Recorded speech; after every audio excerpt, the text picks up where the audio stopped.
Industries and friends world TV पे आप सबका स्वागत। मैं आपका अपना वरुण तिवारी और आज मेरे पास है ऑस्ट्रेलिया की धरती पे विशाल शैली जी। आपका बहुत बहुत स्वागत है। Thank you ji, thank you so much ji. सबसे पहले तो हम आपको मुबारकबाद देंगे कि आप फिर ऑस्ट्रेलिया में टूर कर रहे हैं जी। उसके लिए, और बहुत ही अच्छा काम आप करते हैं क्योंकि जो भगवान की सेवा है अपने गीतों के जरिए जब आप करते हैं तो हम सबसे पहले बातचीत शुरू करने से पहले आपसे कुछ सुनना जरूर चाहेंगे। देखिए, मैं भजन ही गाता हूँ, तो अगर आप भजन ही सुना सकता हूँ मैं, अगर आप सुनना चाहें।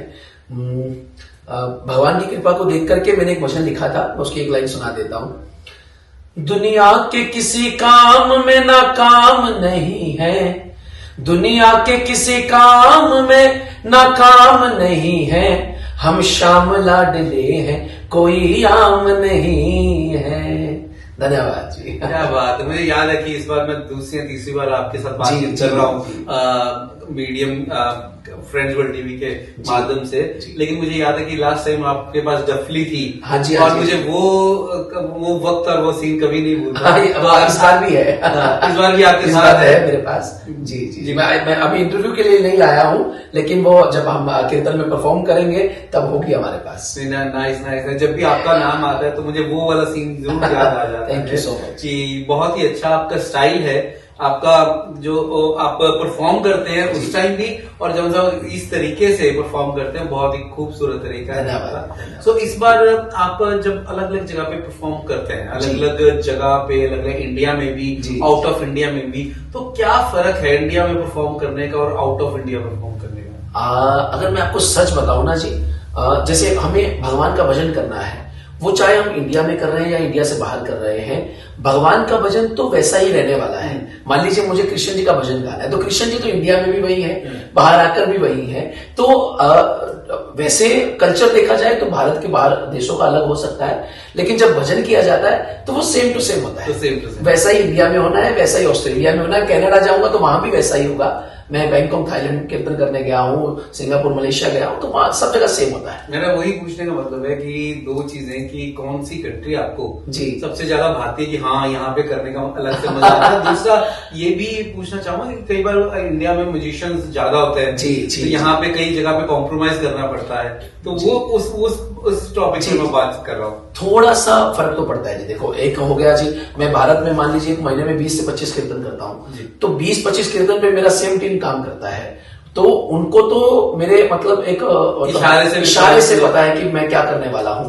जब हम बाहर आते हैं तो हमारा इतना प्रैक्टिस नहीं होता, लेकिन फिर भी बहुत अच्छे लोग हैं यहाँ के, क्योंकि वो भी इंडियंस हैं जो हमारे साथ परफॉर्म करते हैं, तो अच्छा कोऑर्डिनेट हो जाता है। और करना तो सब बाबा श्याम ने या माता रानी ने है, तो उनकी ब्लेसिंग से बहुत अच्छे कीर्तन होते हैं, तभी शायद वो हमें रिपीट बुलाते हैं यहाँ पे। हाँ, तभी आपको बार बार बुलाता जाता है कि मजा आया था जी, फिर से इस साल भी ऐसा ही होता है, आनंद मजा ले पाए। ऐसा ही होता है। तो जब आप कीर्तन करते हैं तो आपको बाकी भी ऑफर्स आते हैं बाहर से कि आप दूसरे गाने भी गाएं या वेडिंग्स के प्रोग्राम के भी आप आते हैं, तो कैसे मैनेज करते हैं आप? कैसे सीधा मना करना बड़ा मुश्किल होता है, किस तरीके से मना करते हैं? देखिए, मुझे लगता है जी, इंसान दूसरे काम में हाथ तब डालता है या तो उसका पहले वाले काम में उसको स्पेस मिल सके, या फिर वो काम उसका इतना अच्छे से ग्रो ना हुआ हो।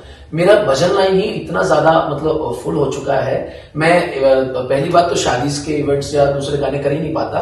इवन मैं फॉरेन में भी कीर्तन अपने इतनी टाइम नहीं दे पाता हूँ। मतलब मैं तीसरी बार आया हूँ आज ऑस्ट्रेलिया, जबकि इससे पहले 2 बार और कॉल्स आ रह चुकी हैं। मैं इतना बिजी होता हूँ इंडिया में कि यहाँ मैं वरना 2 बार आज आप मुझे तीसरी बार नहीं, आज मुझे आप 5वीं बार देख रहे होते, तो वो मैनेज करना पड़ता है। कैसे मैनेज करते हो? मैनेज कुछ नहीं, जवाब देना पड़ता है अगर मैं फ्री ही नहीं हूं, क्योंकि मेरा काम ऐसा नहीं है कि मैं अपनी जगह किसी और को भेज दूं कि जी मेरी जगह ये परफॉर्म करेंगे, मुझे ही आना पड़ेगा। तो मैं अगर अवेलेबल नहीं हूं तो उन्हें कहना पड़ता है या तो आप डेट्स चेंज कर लीजिए, तभी हम आ पाएंगे। तो आपको किसी ने बोला कि आप वो महाराज भाग्य उनके साथ आपकी शक्ल मिलती है, कुछ ऐसे किसी ने बोला? बागेश्वर धाम वाले महाराज जी चलो बालाजी महाराज की जय। तो ये बिल्कुल जी बिल्कुल आज आपने फॉरेन में भी बोल दिया, ऑस्ट्रेलिया में बैठकर। भारत में तो ये मैं हर तीसरे चौथे कीर्तन में सुन ही लेता हूँ कि आपका सेमलेस वैसा पड़ता है। नहीं, बढ़िया बढ़िया, बहुत ही उम्दा काम कर रहे हैं। एक बार मैं फिर से Indus age friends world TV की तरफ से और रेडियो बॉलीवुड बीट की तरफ से आपका बहुत बहुत स्वागत थैंक यू सो मच। और ये कहता हूँ कि आप ऑस्ट्रेलिया की धरती पे बार बार आते रहे और अपने कीर्तन से सबको आनंद और मजा और भगवान के साथ जोड़ते रहे। इवन वरुण जी, मैं भारत में भी जब था तो आपने अभी लास्ट एक श्याम बाबा कीर्तन का इवेंट को आपने लाइव टेलीकास्ट किया था और मैंने बहुत दिल से उसे देखा था और बहुत अच्छा लगा था। तो हमें खुशी होती है कि हम ऐसे लोगों से जानकार में हैं और आपसे मिल पाते हैं हम यहाँ आकर के। हमें बहुत अच्छा लगता है कि जब इतना फनकार, इतना टैलेंट यहाँ पे आता है तो उनके साथ हम बातचीत भी करते हैं और उनको हमें सुनने को भी मिलता है। एंड फ्रेंड्स वर्ल्ड टीवी की कोशिश रहती है कि सारी दुनिया के फ्रेंड्स को जोड़ के रखे। एंड हमें अच्छा लगा कि आप भी वहाँ पे हमारे लाइव टेलीकास्ट को देख पाते हैं, जुड़े रहते हैं, तो वही एक ब्रिज बन जाता है। जी। तो कौन सी अभी तो अगर बोला जाता है कि देवी देवता है कितने भी हैं, तो आप पर्टिकुलरली जब भजन करते हैं तो किस तरीके से आपकी कैटेगरीज कैसे हो जाती है? देखिए मोस्ट ऑफ मतलब हमारे भारत में भी जो मेनली जागरण और कीर्तन होते हैं, पहले तो ज्यादा माता रानी के जागरण ही होते थे। अभी भी मैं जो यहाँ पे आया हूँ करने के लिए, एक माता रानी का जागरण है हमारा और एक श्याम बाबा का।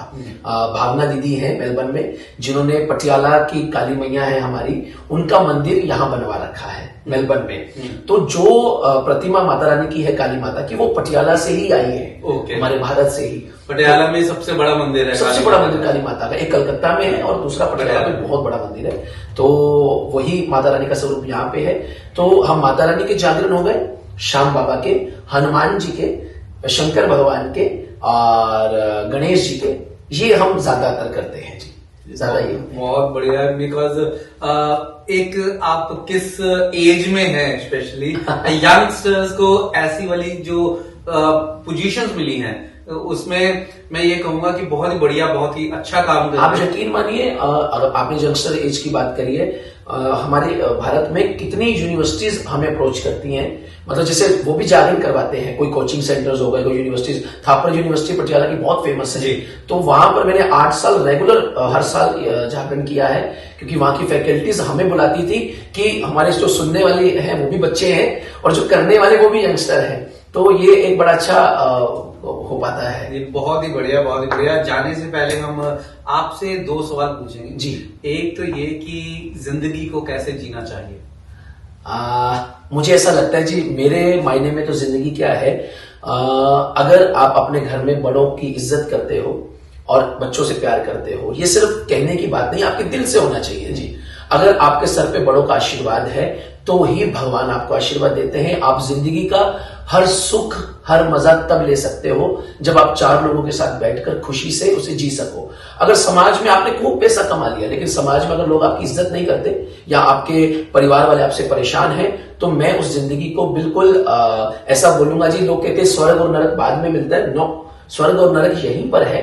और अगर आपका घर में इज्जत नहीं, आपकी बाहर इज्जत नहीं, तो आपके लिए ये नरक ही है।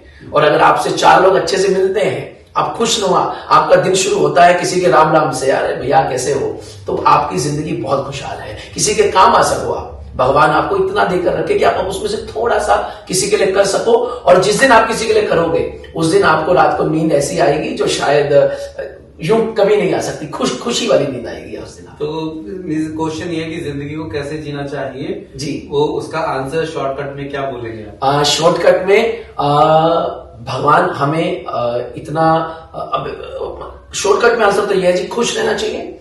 दूसरों की मदद करोगे तो आप खुश रहोगे। शॉर्ट में तो ये है, दूसरों की हेल्प करनी चाहिए, सबकी इज्जत करनी चाहिए और भगवान से जुड़े रहना चाहिए। वो शॉर्टकट है खुश रहने का।